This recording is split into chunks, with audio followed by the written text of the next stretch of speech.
Olá, sejam todos bem-vindos à nossa Escola Bíblica Online. Prazer tê-los aqui novamente. Chegamos à aula de número 7. Mas antes de iniciarmos, lembre-se, este conteúdo é produzido para te ajudar no seu estudo da Palavra de Deus. Por isso é muito importante haver uma certa dedicação da sua parte. Reserve um tempo para ler o texto bíblico, para ler a sua revista e para assistir esta aula. E quando você estiver assistindo essa aula, aqui na descrição do vídeo, tem 3 informações que são informações importantes para você utilizar durante o seu estudo. Primeiro, tem um cronograma da aula, a maneira como este conteúdo está dividido. Além disso, há também uma aula-atividade. A aula-atividade deve ser realizada por você assim que você terminar de assistir essa aula. Ela serve para a verificação do seu aprendizado, para a gente avaliar aquilo que você aprendeu. E por último, tem um fórum, onde você pode deixar os seus comentários ou enviar a sua dúvida. Se desejar também, você pode comentar aqui no vídeo. Será um prazer muito grande poder interagir com você. Tudo bem? Para começar, eu quero iniciar apresentando a vocês o nosso cronograma da aula. Essa aula está dividida em 3 sessões. Na primeira sessão, eu quero apresentar o contexto teológico de 2 Timóteo 1,7. Só uma lembrança importante, como o autor da revista saiu do estudo de João, nós estamos estudando o texto áureo. Então, toda lição 5, 6, 7, 8, 9, 10, que são as lições onde ele sai do texto, nós vamos focalizar no texto áureo, que é o texto mais importante da lição. E o texto mais importante, que é o texto áureo, é 2 Timóteo 1,7.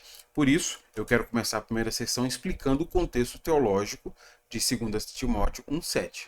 Logo em seguida, eu quero explicar para vocês o versículo 6 e 7, que o versículo 7 ele é o nosso textuário, mas o versículo 6 ele vai nos permitir compreender o contexto teológico, como também o propósito do que Paulo está dizendo. E por último, na terceira sessão, eu desejo fazer algumas aplicações. Então aqui na descrição eu repito isso, está este cronograma. A qualquer momento você pode ir e voltar em uma dessas sessões para que o seu estudo possa ser bem efetivo, ok? Bom, começando a primeira sessão, eu quero, nessa primeira sessão, explicar para vocês o contexto teológico de 2 Timóteo 1,7. Paulo começa a sua carta fazendo um encorajamento a Timóteo. Quando nós chegamos aqui no versículo 6, e o versículo 6 ele tem um contexto que vai dos versículos 6 até o versículo 14, nós percebemos que aquilo que Paulo começou a fazer encorajando Timóteo, aqui do versículo 6 até o versículo 14, Paulo vai ampliar ainda mais este encorajamento. Este será o tema destes versículos. Então, versículos 6, 7, 8, 9, 10, 11, 12, 13 e 14 de 2 Timóteo, aqui no capítulo 1, são encorajamentos que Paulo está fazendo a Timóteo. E perceba, como Timóteo vem de uma herança de fé que lhe foi passada pessoalmente pela sua mãe e pela sua avó, e Paulo menciona o nome delas aqui, né? A Eunice e a Lóide. Paulo pretende incentivar Timóteo a usar o dom espiritual que ele recebeu de Deus. Usar este dom, essas habilidades que Deus deu a ele, no trabalho da igreja de Éfeso. Saber isso é importante para nós, porque os diversos assuntos com os quais Paulo vai lidar nesses versículos, todos esses assuntos, eles estão entrelaçados com a intenção de encorajar Timóteo. Isso é importante para nós. E eu fiz questão exatamente de organizar esses principais temas para nós termos uma visão panorâmica daquilo que Paulo está fazendo para encorajar Timóteo. Primeiro, Paulo se identifica com Timóteo. Aqui, Paulo vai dizer que assim como Deus deu o espírito de poder para ele, o apóstolo Paulo, e esse espírito de poder ajudou a Paulo e capacitou Paulo na sua tarefa apostólica, a mesma coisa vai acontecer com Timóteo. E é por isso que eu coloquei em grife a palavra identificar. Então há essa identificação. Aquilo que Deus fez comigo, por meio do seu espírito, ele também fará com você. Segundo, Timóteo não deve se envergonhar do evangelho ou do próprio Paulo. Mais uma vez, a comparação é, assim como Deus trouxe segurança para Paulo, e Paulo não se envergonhou do evangelho, Deus também vai dar segurança a Timóteo para que Timóteo não se envergonhe do evangelho. Terceiro, Paulo encoraja Timóteo chamando-o a compartilhar com ele o sofrimento pelo evangelho. Timóteo não deve ver o sofrimento como um impedimento ao seu ministério. O sofrimento, por causa da fé cristã, faz parte desse testemunho. Quarto, Timóteo é lembrado que Deus não o abandonou em Éfeso, mas irá capacitá-lo para fazer o trabalho. E aqui nós vamos ver a grande ênfase que Paulo vai dar ao Espírito como o poder capacitador de Deus que está sobre Timóteo. E Paulo vai resgatar uma memória afetiva de Timóteo para falar sobre isso. Quinto, Paulo lembra Timóteo sobre a grandiosidade do evangelho que ele anuncia.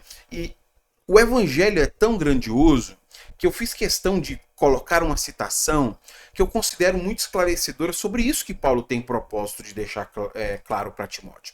Leia comigo o comentário do William Mons. Ele diz assim: não importa quão difícil a situação se torne em Éfeso, que é o lugar onde Timóteo trabalha. Timóteo pode encontrar encorajamento a partir de uma compreensão adequada da mensagem do Evangelho. E esse vai ser um tema que vai percorrer quase toda a epístola, o tema do sofrimento. Como é dito por Paulo, e aqui eu cito de propósito o capítulo 3, versículo 12, já que eles decidiram viver a fé de maneira piedosa, é natural que eles sejam perseguidos. Por isso que Paulo diz que não sente vergonha de sofrer. E Timóteo também não deveria sentir vergonha. Ele deve olhar para este exemplo de Paulo, alguém que sofre com a consciência que faz parte do testemunho, e tomar a decisão de ser como Paulo, um bom soldado que peleja esta batalha da fé. E este é um ponto destacado. A compreensão do evangelho o permitirá passar por este sofrimento como sendo algo inerente ao testemunho, né? Assim como Cristo foi perseguido, assim como Cristo é crucificado, e há essa associação de que nós somos participantes do sofrimento de Cristo, como também seremos participantes da sua glória futura. Bom, agora que a gente sabe o contexto teológico, Paulo está tentando incentivar Timóteo para que ele avive o dom de Deus, e todos esses temas vão aparecer para incentivá-lo a considerar o trabalho que ele faz. Eu desejo partir para a segunda sessão, onde eu quero explicar o versículo de número 6 e o versículo de número 7. Eu começo lendo o versículo 6. Por isso, quero lembrá-lo de avivar a chama do dom que Deus lhe deu quando impus minhas mãos sobre você. Paulo sabe que a fé de Timóteo é uma fé sincera. E por isso Paulo pode lembrá-lo de atiçar, avivar o dom espiritual que ele possui.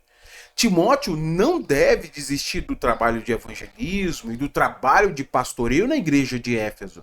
Essas palavras que Paulo está dando a Timóteo são palavras para incentivá-lo a continuar a fazer. Mas aqui há uma observação importante, porque às vezes, lendo de maneira displicente esse texto, fica a impressão de que Timóteo tem uma fé meio vacilante, de que Timóteo é meio moribundo. Isso não parece muito condizente com Timóteo nem com o texto bíblico. O sentido aqui de avivar a chama significa continuar fazendo aquilo que você já faz. Então a palavra de Paulo é uma palavra de perseverança, não uma palavra de alguém que desistiu e entregou as pontas, mas você já faz, continue fazendo. Deixa eu te dar um exemplo aqui do nosso cotidiano, você que é estudante da EBD Online e está comigo aqui sempre. Quando eu digo a vocês, olha, essa semana eu tive problemas para gravar as aulas por causa da minha voz, e esse tem sido um problema muito frequente, né, pela quantidade de aulas que eu dou e pelo tanto que eu falo. De vez em quando eu tenho dificuldades e a garganta infecciona e dá trabalho gravar essas aulas. E aí os irmãos, muito carinhosamente, muito atenciosamente, vêm aqui na descrição, escrevem os seus comentários, oram por mim, deixam as suas palavras de encorajamento. Quando eu leio essas palavras, eu não estou lendo essas palavras como se eu tivesse parado, desistido. E os irmãos também não escrevem com esse sentido, né? O sentido deles olha, apesar da dificuldade, nós vamos orar para Deus restabelecer sua saúde e para você continuar fazendo a gravação desses vídeos. Então perceba, só porque a pessoa está recebendo encorajamento, não significa que ela parou. E esse aspecto é importante aqui. É isso que Paulo deseja fazer com Timóteo. Ele está fazendo um trabalho de evangelismo, um trabalho pastoral em Éfeso, e Paulo deseja que ele continue fazendo. Não é porque ele parou, é por causa dos obstáculos que ele vai enfrentar, as oposições com as quais ele vai ter que lidar. O desejo de Paulo é que Timóteo persevere, continue fazendo o que ele já faz. Mas tem um outro aspecto aqui que eu queria chamar a sua atenção, e eu fiz questão de deixar amarelo, que é um aspecto onde Paulo tenta animá-lo por meio da memória afetiva. Eu deixei de amarelo, Paulo diz assim: quando impus minhas mãos sobre você. Então Paulo quer incentivá-lo a continuar fazendo, e Paulo lembra ele que ele impôs as mãos sobre Timóteo para este trabalho que ele está fazendo. Essa imposição de mãos significa que houve um reconhecimento que o dom espiritual que Timóteo possuía foi dado por Deus, e há uma legitimidade para aquilo que Timóteo faz. E aqui nós precisamos resgatar esse texto onde Paulo fala sobre isso, porque essa legitimidade espiritual é visto tanto por Paulo quanto pela igreja. Por isso que Paulo está recordando o fato dele ter colocado as mãos sobre a cabeça de Timóteo. Porque na ocasião em que foi colocadas as mãos sobre a cabeça de Timóteo, o próprio Deus confirmou, por meio de mensagem profética, que estava capacitando Timóteo para esse trabalho. O próprio Deus confirmou, por meio de mensagem profética, que Timóteo recebeu o dom espiritual para fazer isso que ele faz.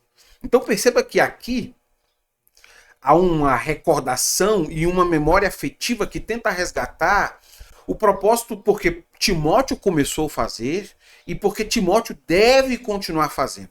Eu queria ler com você essa profecia. Ela aparece na primeira carta, 1 Timóteo capítulo 1, versículo 18, onde Paulo vai citar essa profecia e este momento em que Deus separou Timóteo para isso e capacitou Timóteo a isso. Veja comigo então.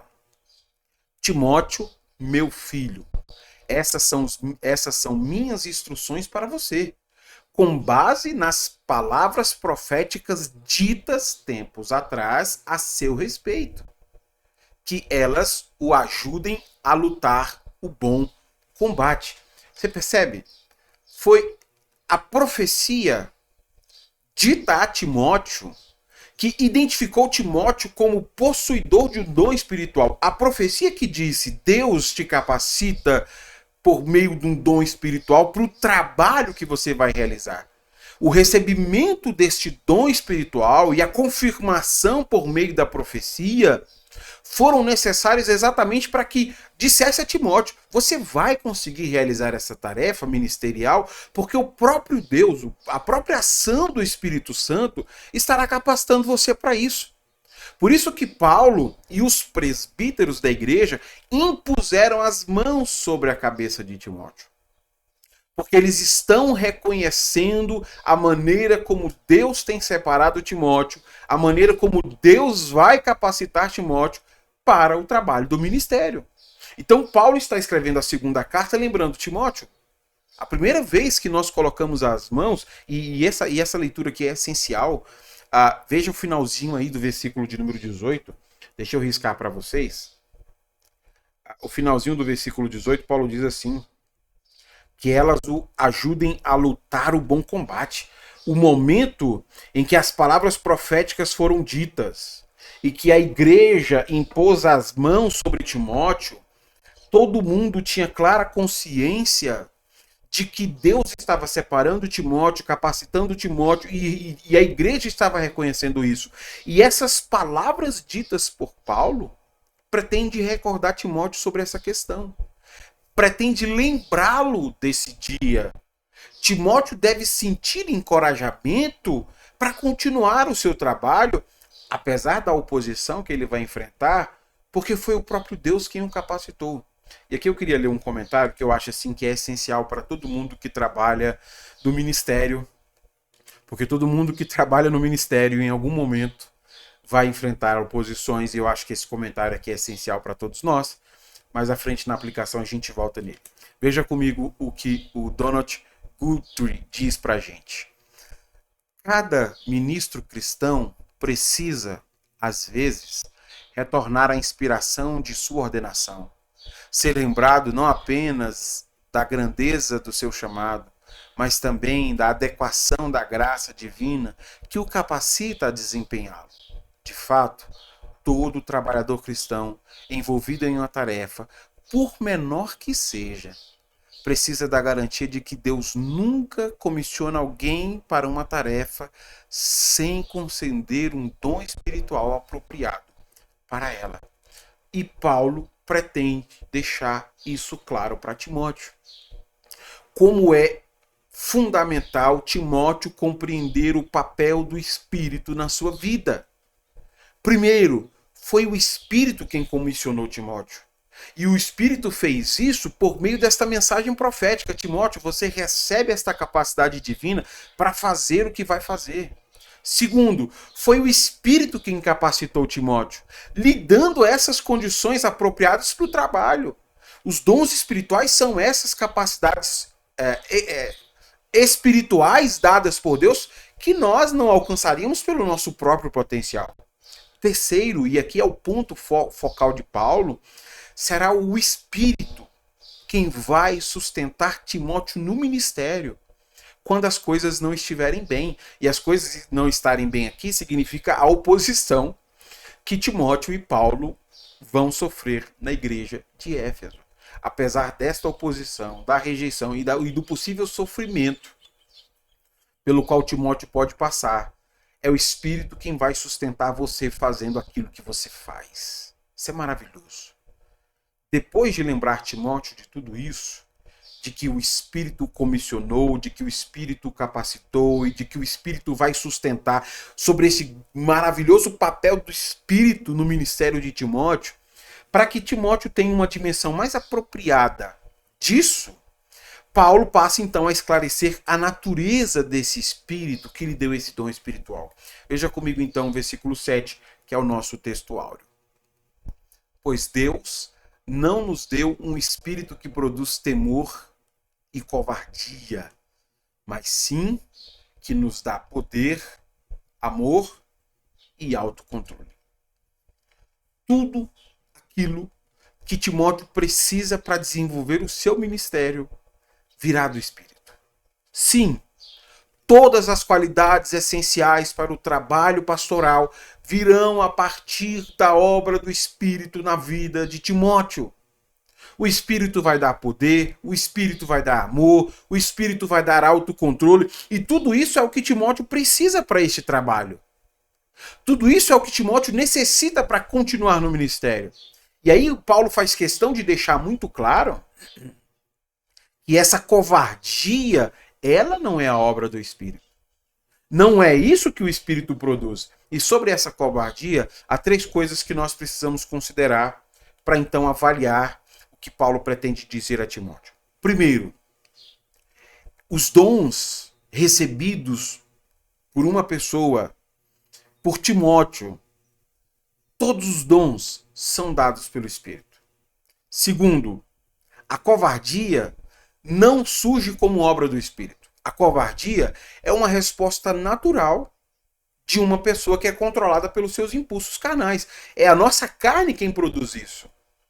Terceiro, sempre foi o poder do Espírito que permitiu que homens e mulheres que se consideravam às vezes incapazes, que se consideravam frágeis, desenvolvessem com ousadia as suas tarefas ministeriais.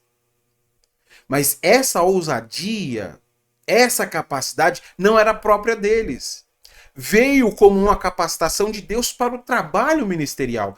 Esses 3 pontos que eu estou indicando e que estão presentes no texto, eles servem exatamente para esclarecer o contraste que Paulo pretende criar nesse texto. Ao invés de Timóteo se deixar guiar pelos impulsos carnais, que o vão fazer parar em pensar em recuar, em desistir, porque ele ainda não desistiu, Timóteo deve se lembrar do Espírito que ele recebeu.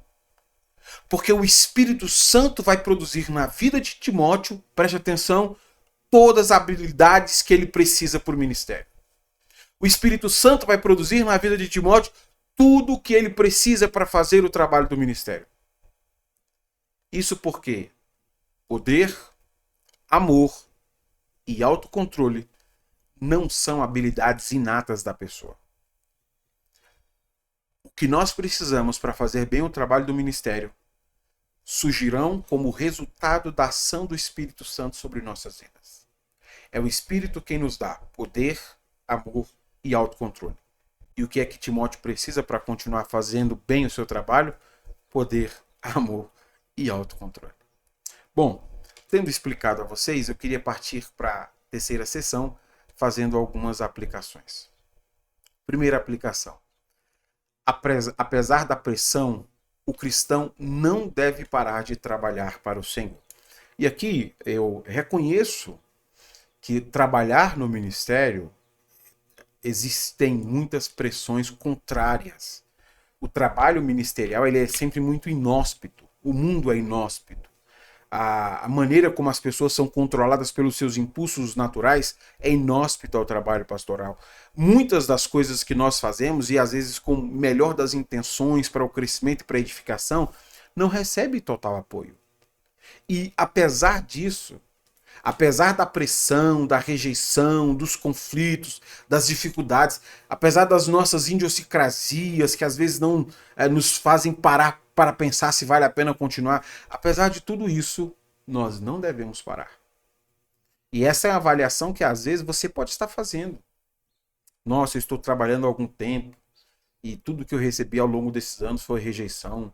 As pessoas não gostam de mim, as pessoas não recebem bem o meu trabalho. Será que eu deveria continuar? E a resposta de Paulo para Timóteo é sim, continue.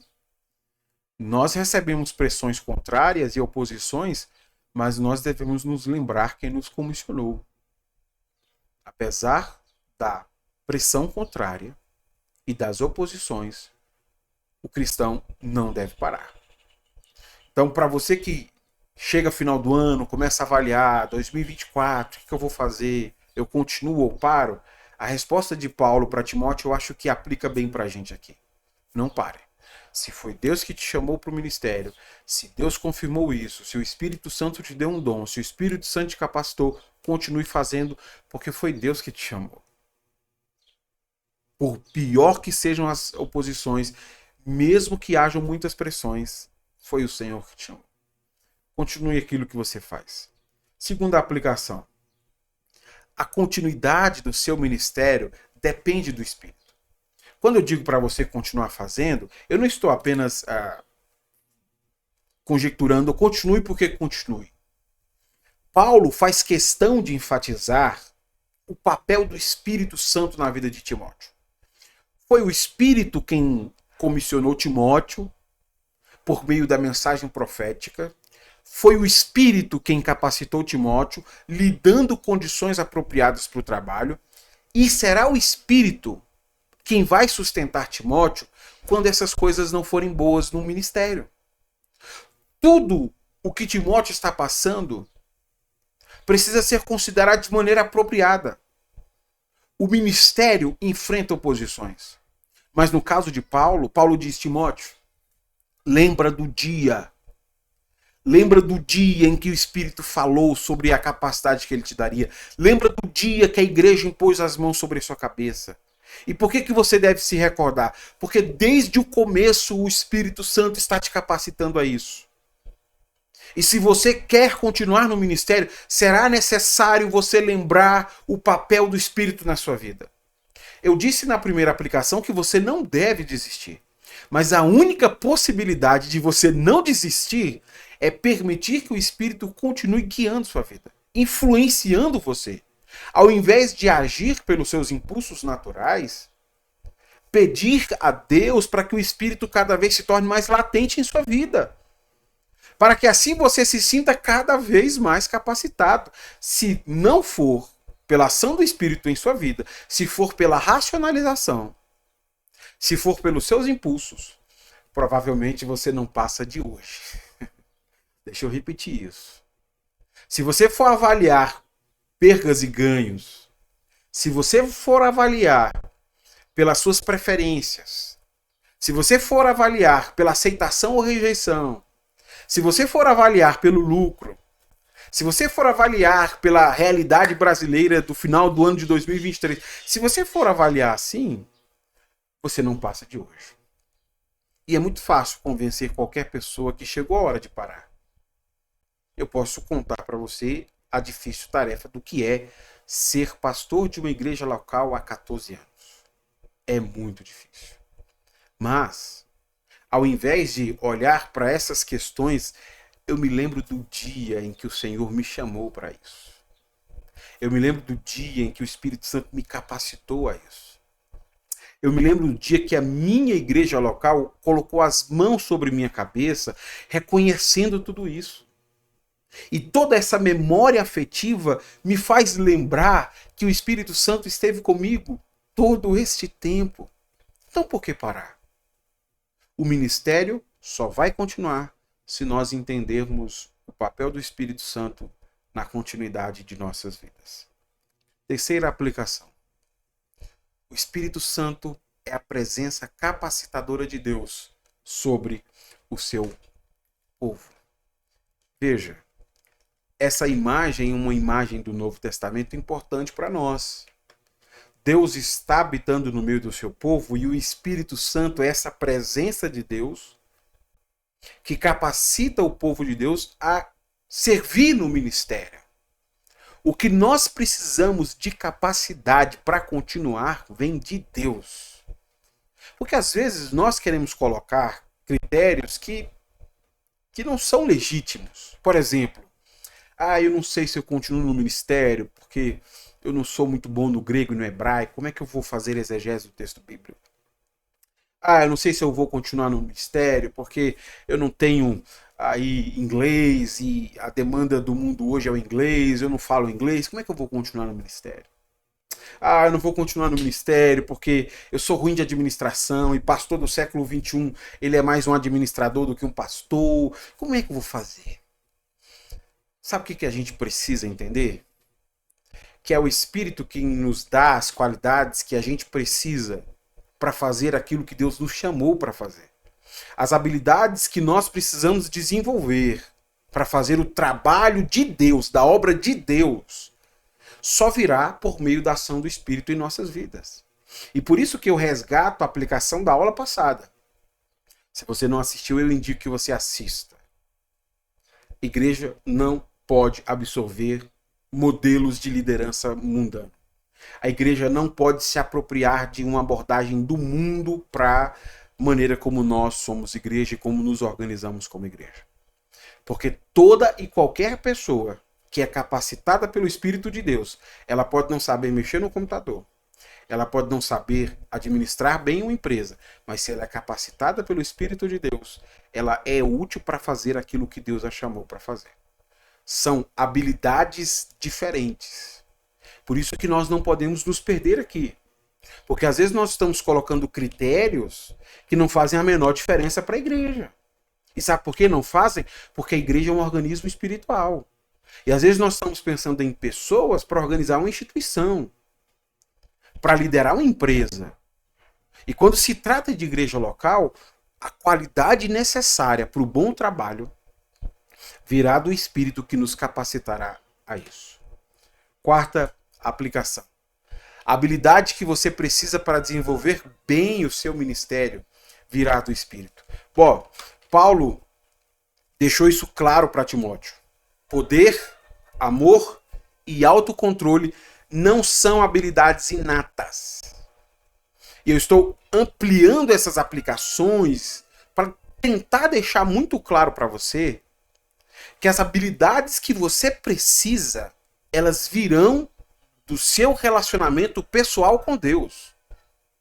Então veja que a primeira tarefa que você deve se dedicar, e aqui eu resgato essas palavras de Paulo, 1 Timóteo 4, em um ministério que sofre oposição, Paulo diz a Timóteo, dedica-se à devoção. Não, mas o pessoal está ensinando falso ensino, dedica-se à devoção. Ah, mas o pessoal está atrapalhando a igreja, dedica-se à devoção. Porque essa vida espiritual, ela é essencial para o nosso ministério ser efetivo. Se você é uma pessoa que não vê a ação do Espírito sobre sua vida, te capacitando e te dando habilidades para o trabalho, você pensa em desistir sempre. E você não consegue fazer de maneira apropriada o que precisa. Porque aí você precisa depender de empatia, de aceitação. Você precisa depender de habilidades humanas para comunicação. E tudo isso é muito volátil. Sabe por quê? Porque você pode fazer muito bem e ainda assim tem pessoas que não gostam do que você faz. Você pode fazer uma escola bíblica online, num ambiente como esse, e pode vir alguém aqui assistir e dizer: isso aqui não ficou legal. É muito volátil. Mas a ação de Deus sobre nossas vidas nos deixa adequados para o que Deus quer fazer na igreja local. Se você quer ser adequado para o trabalho ministerial, você precisa da ação do Espírito constante sobre sua vida. Você precisa do poder capacitador de Deus. E a grande vantagem é que nós já recebemos o Espírito. Jesus já enviou o Espírito. O que nós precisamos é nos dedicar à devoção. Porque à medida que a gente vai dedicando à devoção, há uma maior ação do Espírito sobre nós. Nós precisamos nos dedicar à leitura pública das Escrituras, ao ensino, à oração. Nós precisamos ser exemplo para os fiéis. 1 Timóteo 4, Paulo fala sobre isso. Essa devoção, ela que viabiliza essa comunhão mais íntima com Deus. E isso é importante para nós. Nós deveríamos gastar muito mais tempo com aquilo que nos deixa mais adequados para Deus. Para que haja maior poder, maior amor e maior autocontrole. Quinta aplicação. E esta é a última. Prefira ser guiado pelo Espírito do que ser conduzido pelos seus impulsos. É bem verdade que todos nós temos aí muitos impulsos que às vezes nos fazem avaliar as coisas de maneira não apropriadas, né? 2024, como vai ser? Profissionalmente falando, a sua saúde. E às vezes o que toma conta de nós é o medo, a vergonha, o receio, a angústia. E a gente faz essas avaliações e às vezes compartilha com gente querida e diz: olha, eu fiz uma avaliação aqui, deixa eu compartilhar com você. E as pessoas concordam, não, é verdade. Olhando sobre essa perspectiva, realmente é isso mesmo. Nós estamos tentando fugir do sofrimento, nós queremos evitar a todo tipo de constrangimento. O que nós queremos, na verdade, é assim, um ministério que seja indolor e cheio de honra. Venha servir na igreja, você vai receber muita honra e nunca vai passar dor alguma. Só que esse ministério não existe. O ministério que se adequa ao chamado de Deus, ele sofre oposição, sofre rejeição, e todo esse sofrimento faz parte do ministério. Eu disse, esse tema está entrelaçado em toda a epístola, porque faz parte. Mas diante de momentos em que a gente precisa avaliar, eu acho que é nesses momentos que o Espírito precisa ser a influência maior sobre nossas vidas. Deixa eu terminar compartilhando com você essa experiência, você que chegou até o final. Você merece ouvir aí como um testemunho pessoal. Eu estou há 14 anos pastoreando igreja, já fiz essas avaliações algumas vezes, né? Acho que eu vou parar esse ano. Eu vou dar uma descansada, tirar um sabático, sou novo, tenho outras coisas para fazer. E eu me lembro que um ano eu tinha uma motivação assim muito louvável para parar. Aí eu conversei com alguns amigos, rapaz, estou pensando em parar, e contei o motivo para eles. Todo mundo ouviu a minha motivação e disse: não, é verdade, se fosse você eu parava mesmo. Essa motivação é muito boa. E depois de já ter decidido o que fazer, eu decidi orar sobre isso. Senhor, Será que essa motivação é legítima? E graças a Deus, o Senhor falou comigo de forma muito especial. A ação do Espírito Santo confirmou que, na verdade, a minha motivação não era verdadeira. Sabe por quê? Porque às vezes nós temos isso. Nós falamos uma coisa com a boca, mas a motivação do nosso coração é outra. Ah, você está falando que quer sair do ministério, mas não é por causa disso. Você quer sair do ministério por causa das rejeições, por causa das perseguições. Você quer sair do ministério porque, como empresa, você é um péssimo pastor. Você não apresenta bons resultados de números. Você não quer sair do ministério porque é por causa disso. E depois de descobrir que eu não tinha como esconder as minhas motivações do Senhor, eu preferi então ser guiado pelo Espírito. Senhor, realmente, eu estava pensando apenas naquilo que não tem nada a ver com o ministério. Eu não fui chamado para apresentar números. Também não fui chamado para mostrar relatório financeiro e para construir igreja. O chamado pastoral é outro. E se o Senhor me chamou para ser pastor, eu vou ser pastor. Porque no dia que eu fui chamado, foi o seu Espírito quem confirmou. Foi o seu Espírito que me capacitou para isso. E ainda hoje, é o seu Espírito que me sustenta, me dando força. Nós somos fortalecidos pelo Espírito de Deus para aquilo que Deus nos chamou para fazer. É indolor? Não. É cheio de honra? Infelizmente também não. Mas é muito prazeroso ser guiado pelo Espírito Santo. É muito prazeroso ver o poder de Deus aperfeiçoado em nossas fraquezas. Eu espero que esse conteúdo tenha ajudado você. Que o Espírito Santo de Deus fale pessoalmente ao seu coração e te lembre quem te chamou, quem te capacitou e quem te sustenta ao longo deste tempo. O verdadeiro discípulo reconhece que sua segurança vem de Deus. Deus abençoe sua vida. Se Deus nos permitir, nos encontramos na semana que vem para a próxima aula. Até lá então.